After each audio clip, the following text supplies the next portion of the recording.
Hello guys, आपका बहुत बहुत स्वागत है। हम बात करेंगे एक डीकाडार्बोलिन इंजेक्शन की। तो ये काफ़ी इंपॉर्टेंट इंजेक्शन है, जैसा कि आप देख सकते हैं इसका नाम ये है और ये नाइट्रोनॉन डीकानेट के फार्मूला में आता है। इसका ये फार्मूला है और जायडस कंपनी का है। हालांकि कई कंपनियां इसको अलग अलग नाम से बनाती हैं। तो इसकी प्राइस को हम देख सकते हैं। इसकी जो प्राइस है आप देख सकते हैं 305 रुपये है और ये काफ़ी इम्पोर्टेंट इंजेक्शन है और ये पेटेंट और जेनरिक कई सीरीज़ में आता है और कई तरीके की बीमारियों में इसका इस्तेमाल होता रहता है। और ये कई वेरिएशन में आता है, जैसे कि ये 50 mg के वेरिएशन में आता है और उसके बाद 100 mg के भी वेरिएशन में आता है। उसके बाद ये 200 mg के वेरिएशन में भी आता है।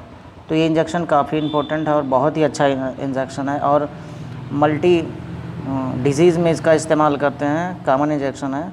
तो आइए हम इसके कुछ फ़ीचरों को देखते हैं। तो गाइस, अगर हम इसके यूज़ की बात करेंगे तो किस में यूज़ होता है ये नाइट्रोनॉन डीकानेट इंजेक्शंस। ये treatment and control and prevention and improvement of the following disease conditions and symptom में increasing haemoglobin and red cell mass. तो ये हीमोग्लोबिन को इंक्रीज़ करता है और जो RBC है उसको भी ये इंक्रीज़ करता है, इन्हांस करता है। Management of anaemia of renal efficiency में भी इसका इस्तेमाल होता रहता है। तो ये इस तरीके से इसका ये यूज़ है। इसके अलावा गाइस ये कई तरीके के और डिजीज़ में यूज़ होता है, जैसे कि ऑस्टियोपोरोसिस है। इसमें ऑस्टियोपोरोसिस इस कंडीशन में भी इसका इस्तेमाल काफ़ी अच्छा होता है। तो ओल्ड एज में और एल्डरली पेशेंट में इसका इस्तेमाल बहुत ही अच्छा होता है और बहुत ही जैसे 10 दिन 15 दिन के इंटरवल पे या 1 महीने के इंटरवल पे इसका इस्तेमाल करते रहते हैं। तो गाइस, इसका इस्तेमाल कुछ चीज़ों पे नहीं हो सकता है, मतलब उसमें कंट्राइंडिकेटेड होते हैं। जैसे कि चिल्ड्रेन है, अगर उसका 9 साल से वो कम है तो उसमें इसका इस्तेमाल बिल्कुल नहीं होता है।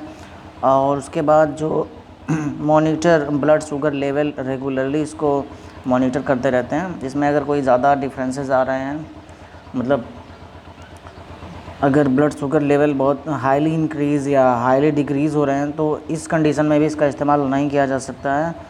और अगर प्लानिंग टू बिकम प्रेग्नेंट और ब्रेस्ट फीडिंग जैसी कंडीशन है तो उस कंडीशन में भी इसका इस्तेमाल नहीं होता है, उसमें कंट्रा इंडिकेशन होते हैं।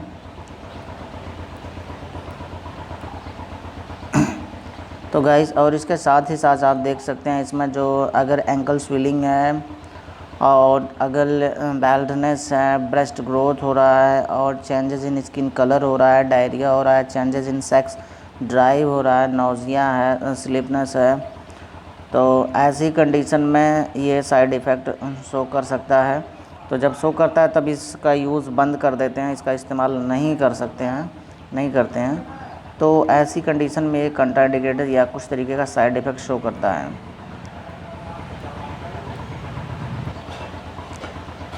तो गाइस, इसमें जैसे कि कुछ कंडीशन ऐसी होती है, इसमें मतलब ये कंट्राइंडिकेशन कह सकते हैं, साइड इफ़ेक्ट या बोल सकते हैं आप, इसमें हाइपर सेंसिटिविटी शो करता है।